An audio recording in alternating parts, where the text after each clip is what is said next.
Hello friends, welcome back to my YouTube channel maybe you know this. तो आज का topic है हमारा कंजक्शन।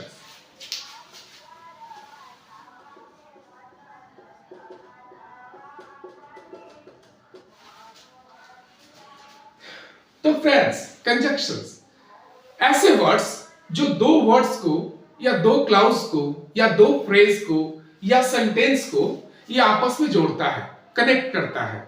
मतलब a conjunction is a word that joins words, phrases, clauses and sentence together। चलिए example के through हम समझते हैं। फ्रेंड्स, तो देखते हैं I like bread and curd। Number दूसरा है I know that he is clever। मतलब मैं अपनी पसंद बता रहा हूं कि I like bread and curd, यानी मुझे रोटी और दही पसंद है। ठीक है।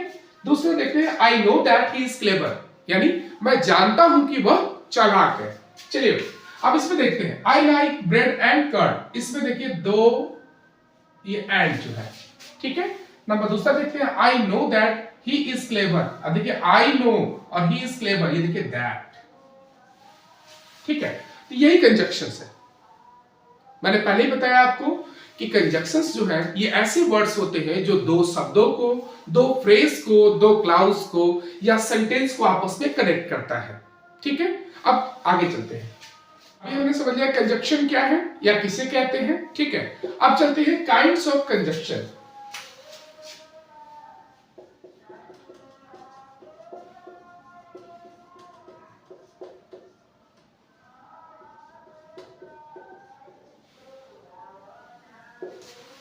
ठीक है। तो कंजक्शन जो है दो प्रकार के होते हैं। कंजक्शन आपके दो प्रकार के होते हैं। एक होता है कोऑर्डिनेटिंग एंड दूसरा होता है सबऑर्डिनेटिंग।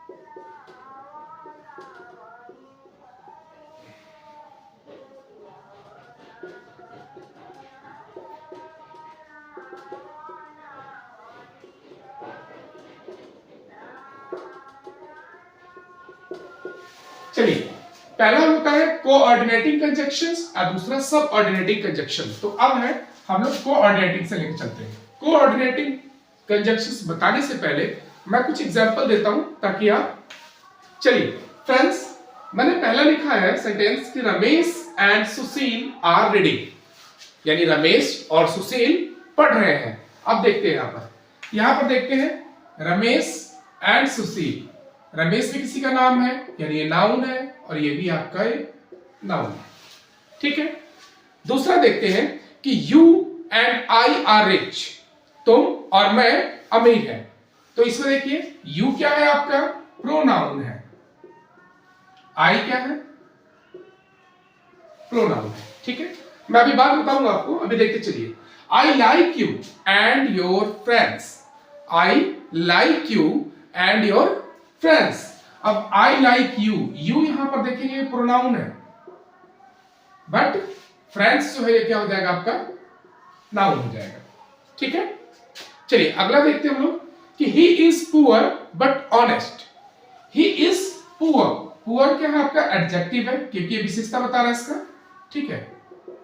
और ऑनेस्ट भी, ईमानदारी भी क्या हो जाएगा एडजेक्टिव। ठीक है। लास्ट का देखते हैं कि the sun rises in the east and sets in the west. सूर्य जो है पूरब से निकलता है और पश्चिम में डूबता है। अब देखेंगे यहां पर the sun rises in the east, in the east और इन द वेस्ट। ये देखिए ये फ्रेज है। ठीक है। ये फ्रेज है और ये भी क्या है आपका। चलिए फ्रेंड्स, तो हमने पहले सेंटेंस में देखा कि Ramesh and Sushil are reading, you and I are rich, I like you and your friends, he is poor but honest, and at last the sun rises in the east but sets in the west। मेरा कहने का मतलब ये है कि आप sorry चलिए, तो अब समझने की बात ये है कि आप देखिए यहां एंड, ठीक है, यहां भी एंड, यहां भी आपका एंड, यहां बट और यहां भी बट। आपको दो चीजें यहां पर नई चीज मिली है आपको, एक हो जाएगा ये एंड दूसरा है आपका बट, ठीक है।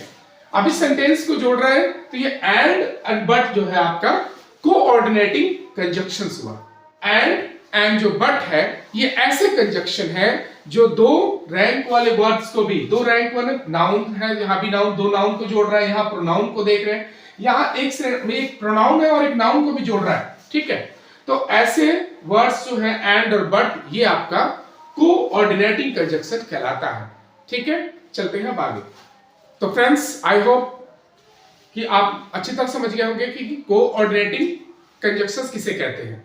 मैं एक बार फिर से दोहरा देता हूं आपको कि जहां भी एंड और बट यानी एंड और बट ऐसे कंजक्शन हैं जो आपके एक रैंक या दो रैंक, माने रैंक का मतलब श्रेणी होता है जो समान, जो नाउन से नाउन दिखाया आपको, प्रोनाउन को प्रोनाउन दिखाया या प्रोनाउन और नाउन दिखाया आपको, यानी इसको आपस में जोड़ते हैं, चाहे फ्रेज हो, क्लाउज हो या सेंटेंस हो, ये जोड़ने का काम करते हैं, ठीक है। और इस प्रकार के कंजक्शन को हम लोग कोऑर्डिनेटिंग कंजक्शन कहते हैं। चलिए अब दूसरा, अब सब ऑर्डिनेटिंग कंजक्शन को समझने के लिए भी मैं कुछ एग्जांपल लेके चलता हूं ताकि आपको आसानी समझ में आ सके। चलिए यहां मैंने कुछ सेंटेंस दिए हैं ताकि आपको आसानी से समझा सकूं। सेंटेंस को देखते हैं पहले। I know that God is everywhere means, देखिए अब यहां पर आई नो और गॉड इज एवरीवेयर, इस दोनों कनेक्ट कर रहा है कौन, ये दैट, ठीक है। नंबर दूसरा देखते हैं कि please wait until I come back, यानी कृपया मेरे वापस आने तक इंतजार करें, ठीक है। अब यहां देखते हैं प्लीज वेट, ये प्लीज वेट और यहां पर आई कम बैक, यानी इसको जोड़ रहा है अंटिल, ठीक है। नंबर थर्ड है I will help you even if I am in trouble, कहने का मतलब है कि अगर मैं मुसीबत में भी हूं तो भी मैं आपकी मदद करूंगा। अब यहां देखते हैं आई विल हेल्प यू, ठीक है, एक सेंटेंस। और यहां देखिए if I am in trouble, sorry if नहीं है, I am in trouble, I am in trouble और दूसरा आई विल हेल्प यू, इसको कनेक्ट कर रहा है इवन इफ, ठीक है।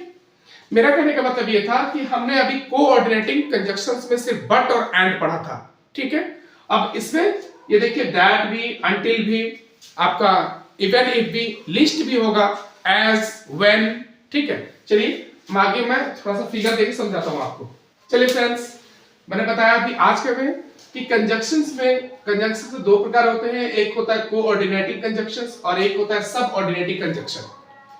मैं पहले भी बता चुका हूं आपको कि कंजक्शंस ऐसे शब्द हैं जो दो शब्दों को, दो क्लाउज को, दो सेंटेंस को जोड़ने का काम करते हैं, ठीक है।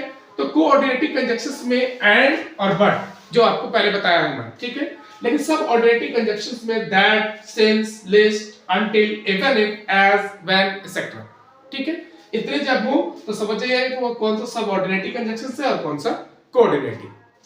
तो फ्रेंड्स आप सभी ने सब ऑर्डिनेटिंग कंजक्शंस में that, since, list, until, even if, as या when, ये सभी के सभी जो है सब ऑर्डिनेटिंग कंजक्शंस है जो दो क्लाउज को जोड़ने का काम करते हैं।